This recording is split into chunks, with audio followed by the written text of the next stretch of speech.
He told me to turn the car around. What we found waiting changed everything.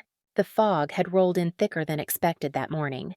Even the trees along I-280 looked unfamiliar in the gray light, their branches like silhouettes stretching toward the road. It was a Sunday early October and traffic was light, just the occasional car passing us in silence as we made our way south toward Pacific Grove. In the back seat, our son Ben had already fallen asleep with his fox plushie tucked under his chin. I watched him through the mirror, smiling faintly. The kid could sleep through anything, even family reunions. My husband sat in the passenger seat, flipping through a printed copy of the reunion schedule my mother had emailed. He was quiet, absorbed in the details, the brunch menu, the group photo time, the list of cousins attending. It was all the same names, same faces, the same games. I didn't expect anything dramatic to happen today. Just another family event. Show up, smile, pretend we all still fit together like we used to. The drive was peaceful, or it should have been. We'd left early to avoid traffic. The road ahead was smooth. The GPS said we'd arrive in under 2 hours. And then it shifted. It started with a glance. My husband lowered the paper. I felt his posture change, that quiet stillness that settles over a person when something is suddenly inexplicably wrong. His eyes weren't on me. They were angled toward the side mirror. I followed his gaze but saw nothing except a silver Subaru tailing us at a normal distance. Then his hand came down firm on my thigh. "Turn the car around," he whispered. The words were low, not panicked, not urgent, but firm, controlled. I blinked. "What?" "Turn around. Now." His eyes didn't leave the mirror. My hands stayed on the wheel, but my mind scrambled for context. "What's going on, don't ask," he said. "Just turn the car around. Please." It was the please that made me do it. There's a certain tone soldiers get, the kind that's been forged in places where asking too many questions gets you killed. My husband doesn't talk about Iraq often, but I've seen the look before. The 1,000-yard stare. The quiet calculations behind his eyes. He wasn't afraid. He was assessing, reacting. So I did what he said.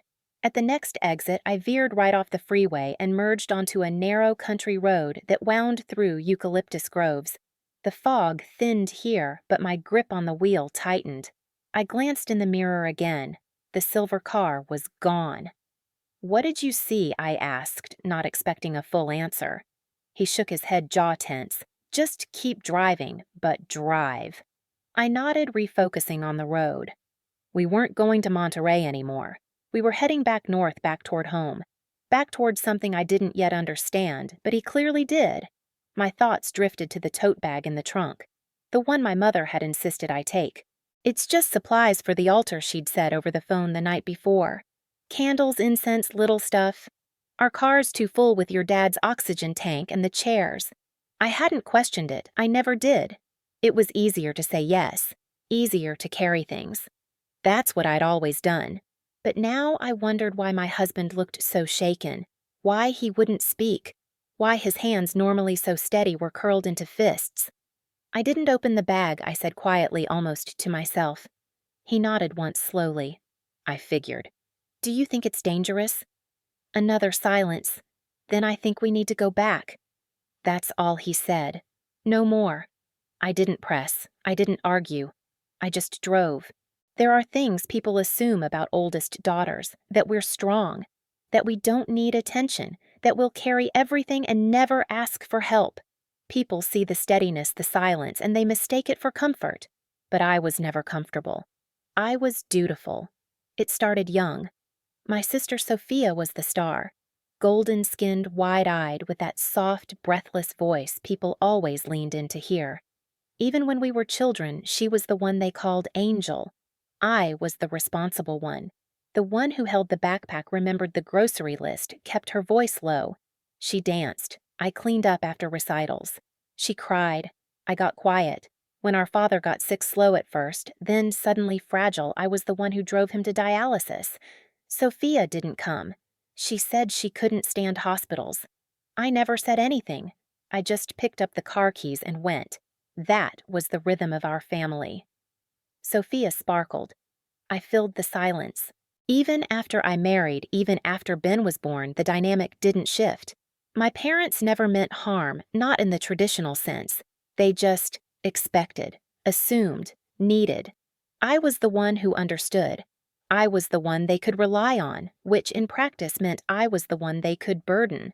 And I let them, because saying no felt like betrayal.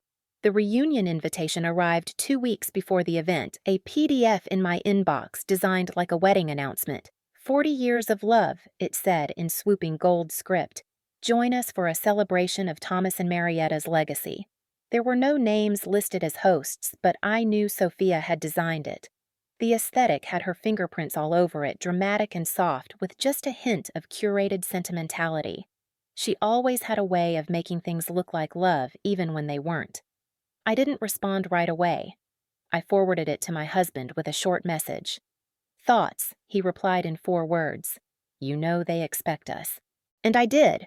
Of course I did. I checked the calendar, rearranged 2 meetings, cleared the weekend, booked a hotel just outside Monterey because I didn't want to stay in the same rental house they'd booked for the whole family. I couldn't stand the idea of sharing a hallway with Sophia. It was a quiet decision like most of mine, but it gave me a thin thread of control. 3 days before the trip, my mother called. She didn't say hello. She never did when she was planning something. Can you bring something down with you, she asked. What is it? Just a tote. Some things for the altar. I've got too much in the car. Your dad's tank takes up half the trunk. What's in the bag? Oh, candles, table runners, incense sticks. You don't have to open it. It's all sealed. Something about the way she said that made me pause. But I didn't question it. I said, sure, because I always said sure. She didn't ask if we had room. She assumed we'd make it. Just like she assumed we'd arrive early, help set up, stay late to clean, take the family photos, smile on cue. It was always like that. A kind of unspoken obligation stitched through every interaction. When we loaded the car that morning, I put the tote in the trunk without comment. It was brown canvas with reinforced straps, the kind of bag you'd take to a farmer's market. It didn't seem heavy, just dense. I didn't think about it again, not until my husband's expression changed an hour into the drive. He hadn't said anything when I packed the bag, but I remembered now how long he'd looked at it, how he'd reached down to shift it, testing the weight before closing the hatch. He hadn't liked it. I knew that even then. I just didn't ask why. He trusted me to ask, and I didn't, because it was easier not to. We were halfway to Pacific Grove when things shifted. Ben had fallen asleep in the back sunlight, flickering across his curls. I was humming along to an old Coldplay song playing low through the speakers, and my husband, quiet, still turned to me and said, "Turn the car around." It didn't feel like a moment. It felt like a line being drawn. Looking back now, I wonder if the line had always been there. If I'd spent my whole life stepping around it, refusing to see how far I was being pushed, how much of myself I'd buried just to keep the peace. I think I knew. On some level, I always knew. But it took that foggy morning, that whisper, that bag in my trunk, to finally admit it. Something shifted in him after we passed San Mateo. He stopped flipping through the reunion packet, stopped glancing at the GPS. He just sat still, alert eyes flicking occasionally to the side mirror. The air in the car grew dense, like the fog outside had seeped through the vents and settled around us. I kept my eyes on the road, but I could feel it the way he'd gone quiet, not with boredom, but with purpose. He was thinking, not daydreaming, calculating, watching. I told myself I was imagining it, that maybe he was tired or thinking about work, that maybe it had nothing to do with the reunion or the bag or anything at all, but I knew him better than that, and I'd seen that posture before, the one he used in crowds in parking garages and unfamiliar airports, the one that said something wasn't right. Still, I didn't say anything. He finally broke the silence. "Did you check the bag before we left?" he asked. His voice was flat, not accusing, but not casual either. I glanced at him. "No." "Why would I?" He didn't answer. Instead, he shifted in his seat and looked out the window, scanning the road behind us. My fingers tightened slightly on the wheel. "It's just some altar stuff I added, hearing how thin my voice sounded in the closed space of the car. Candles, fabric, maybe some incense." My mom said it's sealed. She told you not to open it. I paused. She said I didn't have to. He nodded slowly, but the line of his jaw stayed tight. I tried to laugh. What do you think, she's smuggling fireworks or something? No reaction. The silence felt longer than it was. Then finally, he said, she's never asked you to carry anything sealed before. I opened my mouth to argue, then closed it. He was right. Every year there was something: folding chairs, platters, gift bags. But it was always loose, casual, open. She never asked me to transport anything I couldn't see. She never framed it like a favor I shouldn't question. And she'd never called me just for that. Not once. Probably just trying to be efficient. I muttered mostly to myself. But something prickled beneath my skin.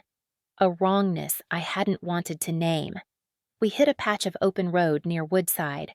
I eased off the gas, letting the car glide. The air felt too still, too held. Then he reached into his coat pocket and pulled out his phone. I caught a glimpse of the screen as he typed. Fentanyl packaging examples. I didn't say anything. I couldn't. A strange tightness bloomed in my chest. My eyes flicked up to the mirror. Ben was still asleep, one cheek pressed against his car seat. The fox plushie was half slipping from his hands. I felt my stomach twist. What exactly are you thinking? I asked, but my voice came out too quiet, a whisper that barely reached across the center console. He looked at me, and for a moment I thought he wouldn't answer. Then he said, I don't like being used, especially when you don't know you're being used. That's when the fear started. Not the dramatic kind, not screaming or slamming brakes or paranoia. Just a cold, creeping awareness. A slow horror that something had been placed in our car, entrusted to us without trust, without honesty, without permission. We weren't part of a plan. We were a cover, a tool. A silence fell over us again. But it wasn't peaceful now. It was heavy. I could hear the blood in my ears. I didn't open it, I said again. He nodded. That's good. Let's keep it that way. I felt something in my gut collapse a little. Not from guilt, but from the terrible realization that I didn't know my own parents as well as I thought I did. That maybe I'd never known them at all. That my whole life I'd excused little things, tiny selfishnesses, manipulations dressed as kindness because it was easier than confrontation. Because I wanted to believe they wouldn't ask me to carry something like that. But I hadn't asked, and that somehow felt worse. We passed a green sign for Los Altos Hills. I saw his eyes flick toward it. I didn't need to be told what he was thinking. We weren't going to the reunion. We were turning around. We didn't speak for the first 10 minutes after turning the car around. I kept my eyes on the road, hands tight on the steering wheel, while Daniel sat still beside me. The silence wasn't heavy, it was sharp. Something had shifted and the air felt colder than it should have. Pull over, he finally said. His voice wasn't loud, but it sliced right through me. I did. Gravel crunched under the tires as I guided the SUV to the side of the road. A wide patch of woods flanked us, empty, quiet. No other cars passed. The isolation was perfect. Daniel opened his door before I could ask anything. He walked around to the back, popped the trunk. I stayed in the driver's seat, breathing through the unease spreading inside me like slow poison. Then he called out, "Come look." I got out. The red duffel bag was sitting where I'd left it, untouched, innocent. He crouched and unzipped it. One by one, he pulled out the items inside: a small lunch cooler, a zipped pouch, a plastic-wrapped box, what looked like a stack of children's books. Nothing alarming, until he pressed his fingers against the box. It gave under his touch, not the way cardboard should. He frowned, tapped it, then peeled away the outer layer. Underneath was duct tape wrapped thick. His face went blank. He reached for his pocket knife and slit one end open. A thin trail of powder escaped like a whisper. White. Fine. I froze. What is that? He didn't answer. He just stood, held the package toward me. This is fentanyl. Pure. My stomach dropped. No, I said, stepping back. He didn't move. There's more. And there was. The lunch cooler wasn't holding sandwiches. It was packed with vacuum-sealed bricks of a pale brown substance. Heroin, most likely. The zipped pouch held neatly stacked bundles of cash. No labels, no explanation. Blood money. My world tilted. I couldn't feel my feet on the ground. "This was meant for you to deliver," Daniel said. "In our car. With the kids in the back." I covered my mouth. I thought I might vomit. My parents, who had raised me, who sent birthday cards, who played with their grandkids on the floor, had packed a smuggling bag and handed it off to me like it was nothing. They didn't even warn me. No heads up, no apology. They just did it. The worst part, I had trusted them. "They knew I wouldn't look," I whispered. "They counted on that." Daniel nodded. For a long while, neither of us spoke. He zipped the bag back up and set it down gently like it might explode. "What do we do?" I asked. He looked at me. "We make sure it doesn't get delivered. We go home. Then we decide what kind of silence we want to keep." I didn't ask what he meant by that. I understood. There were different types of silence, the kind that protects, the kind that punishes. We drove back in silence. I didn't cry, I didn't scream. But something inside me broke and reassembled in a new shape, harder, colder. I laid the bag at the foot of my parents' door that night. No note, no explanation, just a delivery returned to sender. The porch light was on. I heard the television inside some sitcom laugh track looping in the background. Normal life, uninterrupted. I didn't knock. I didn't ring. I turned and walked away. By the time we got back into our car, I had made my decision. The phone rang at 10:42 p.m. My mother's name lit up the screen. Daniel looked at me. "You want to answer?" I stared at the screen until it went black. She called again. And again. I didn't pick up. At midnight, I got a text. One line. "You left something important." I deleted it. The next morning, the messages were longer. Puzzled. Passive-aggressive. "Where are you?" "What is this?" "You scared us. I can't believe you'd do this." It took less than 24 hours for them to shift from concern to guilt-tripping. Daniel made pancakes for the kids. I sat at the table phone face down, mind-whirling. "What if they think we'll talk?" I asked. He shrugged. "Then let them." "What if they threaten to?" "They won't," he said calmly. "Not us. They're cowards." Maybe he was right. I spent the day organizing the closet. Quiet tasks, small motions. I didn't trust my hands with anything more fragile than a coat hanger. That night, I blocked my mother's number. I blocked my father's too. The silence that followed didn't hurt. It felt clean. 3 days later, we found a box on our doorstep. Toys for the kids, new ones expensive. Remote control cars, a Lego set a princess castle with lights. No note. Daniel picked up the box and carried it straight to the trash. "This isn't a peace offering," he said. "It's a leash." I nodded. We spent the rest of the week unplugged. No social media, no contact. I let the kids play in the backyard with the sprinklers while I watched from the porch, trying to remember what normal had felt like before this. But I couldn't go back. Something had torn, not just between me and them, but inside me. We didn't go back to the reunion. We didn't explain ourselves. We didn't call. That night, after we dropped the red duffel on the porch of my parents' house and drove off, we pulled into a quiet parking lot behind an old hardware store. It was empty. No lights, no eyes, just the hum of the engine cooling and the ticking sound that only silence lets you hear. My husband sat still, both hands on the wheel, as if we were still moving. I could hear his breath, slow, steady like a soldier, trained to remain calm even in chaos.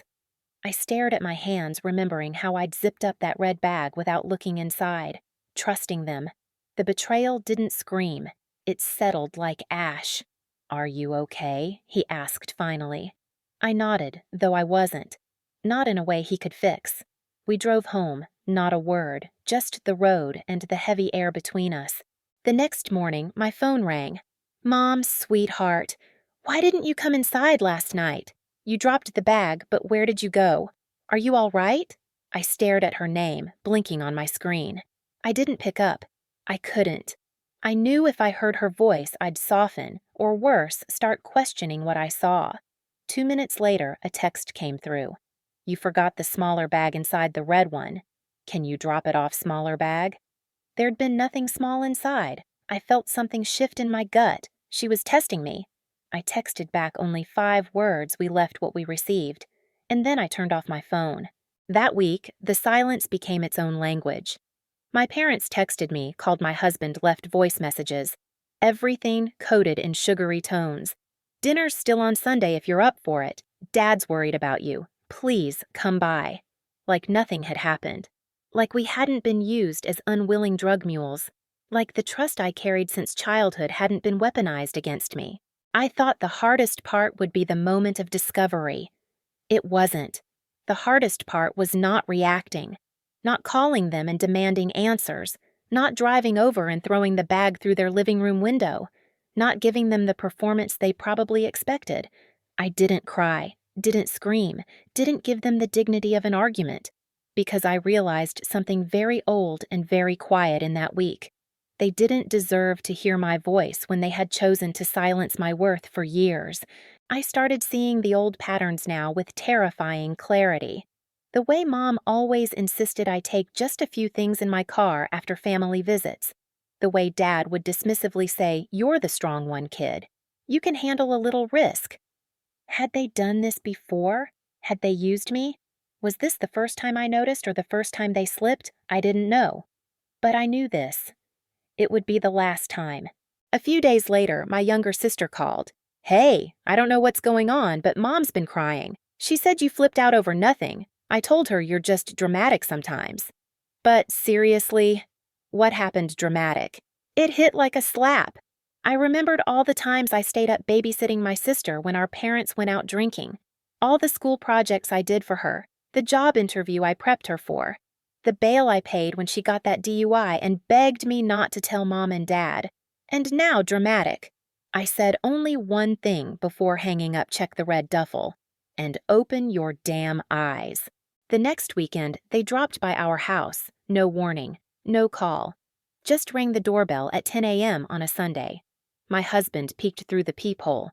He didn't even ask me, just shook his head once. But I opened the door anyway. My parents stood there smiling like nothing had happened. My mother held a cake, chocolate fudge, my favorite. Or it used to be. "Hi, honey," she said softly. "Can we come in?" Dad added. I didn't move. Didn't smile, didn't open the screen door. "I'd like to speak to you," Mom tried again. Alone. I glanced at my husband. He was standing behind me, arms crossed. "No," I said. "We just wanted to explain," she started. "You don't need to explain anything." I interrupted. My voice was calm. Too calm. Even I didn't recognize it. "You made a choice. I made one too." I closed the door. That was it. No fight, no scene, no catharsis, just a clean, cold line drawn between us. That evening, I sat at the kitchen table and wrote one letter. To my sister.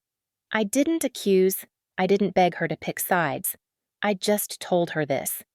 There will come a moment where you have to choose who you trust and who trusts you.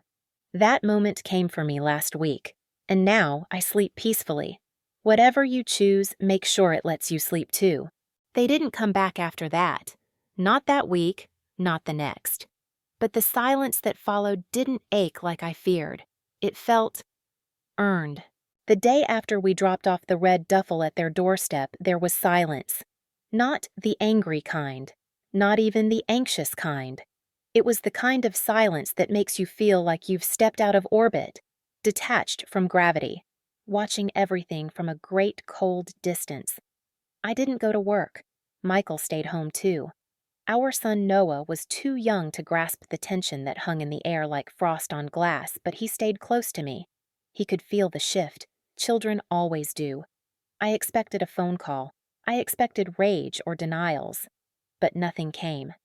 That night, Michael made dinner pasta and peas, the comfort meal he always fell back on when the world felt unsteady.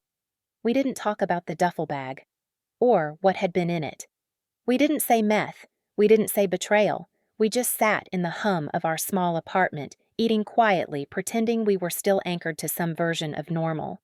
But that silence was a wall. One I didn't climb. One I didn't break. 2 days passed. Then, on the third morning around 9 a.m., the knock came.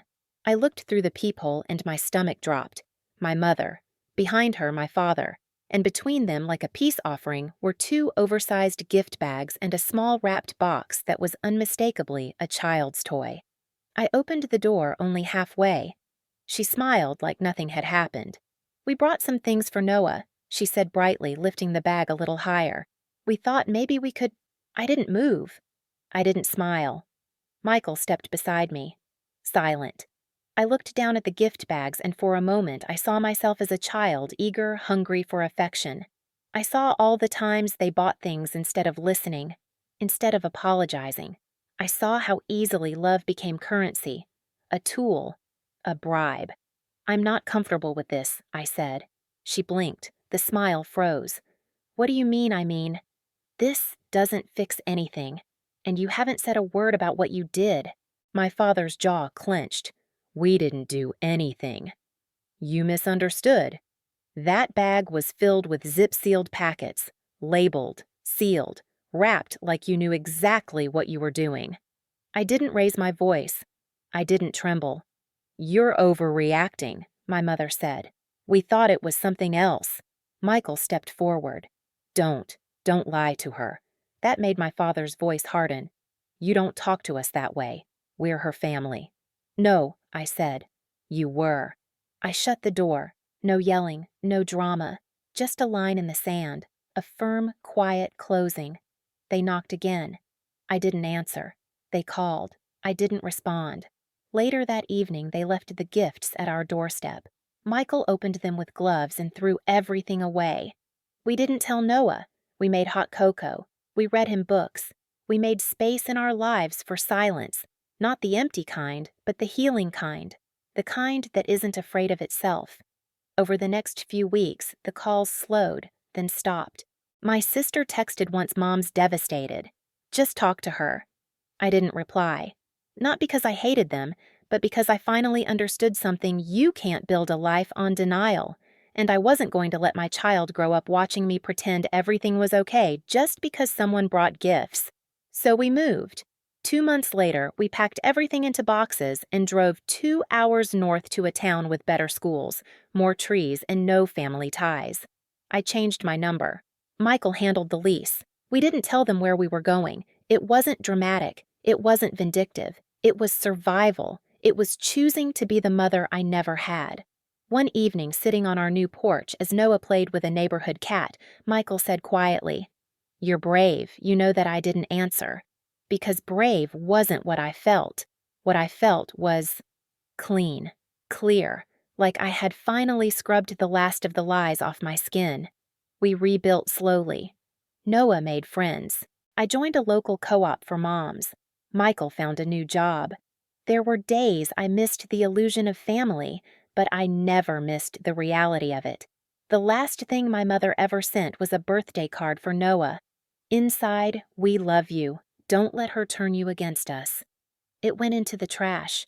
I wrote nothing back, but in the silence that followed, I felt stronger than I ever had. 6 months. That's how long it took for the story to surface, not in a phone call, not through whispers within the family, but through a news report on a Wednesday afternoon. A quiet anchorwoman read off the charges like a grocery list possession with intent to distribute trafficking across state lines, child endangerment.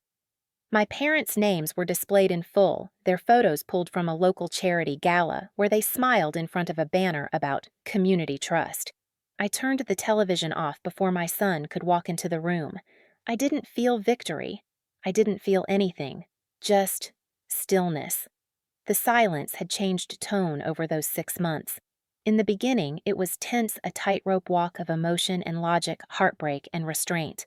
But with time, it had softened, hardened, settled into something resembling peace. No one from the family reached out, not until the story broke. The first was my sister. A short message. "Can we talk? Mom and Dad need support right now. This is family." No apology. No acknowledgement. Just an expectation that I would fold back into the pattern. That my silence had an expiration date. That I was waiting in the wings to play the good daughter again. I didn't respond. She sent another message the next day. "Please. They're saying you knew. People are talking."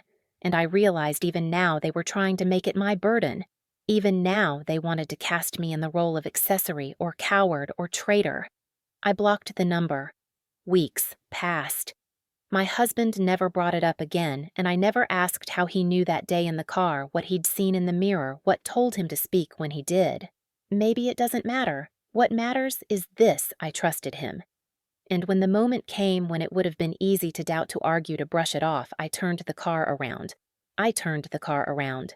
I didn't need a breakdown to reclaim my power. I didn't need to shout or collapse or beg to be seen. I just drove. The truth surfaced as it always does. Not with the drama my family expected, not with confrontation, but with quiet, with distance, with a line drawn once and never crossed again. Sometimes silence isn't weakness. Sometimes silence is the sound of choosing yourself. That's what I did. I chose, and I never looked back.